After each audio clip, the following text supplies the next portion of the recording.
अब है एगो मुस्मात है बियन है गुड़िया एकरे के बेच के पिया एकरे पेंशन मिला था। इसका भी सारा पेंशन उठा के पाँच पिलाएंगे। पाँच पिए बा एकदम पियेंगे और सबको पिलाएंगे। पिलाई बा 1 लाख रुपया 10 रुपये का। ए पिएगा वो तो पी के मर जाएगा। एकदम पियेंगे। ए मान जाए छोड़ दीजिए। नहीं देखा तो नहीं मानता रे तू जा सुत ना हम इनका लगे ना सुते बेबरा रहुए लगे सुते। अरे कि हमारो के लगही सुतालिए आमा रहुए लगे सुते। काहे हो देखा तनी का डरामा ये हो नहीं सकता। ई तो हिंदियो बोलता रे हो निप्सा में बारे निप्सा में निशा बाई तो दिशा खरा लगा।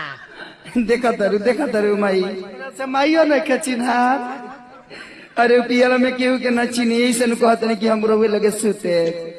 देखा तनी किंग करते रहुए के नहीं चीज बुझा जा सुधा रात लगे सुधा ना मन बुता सुत।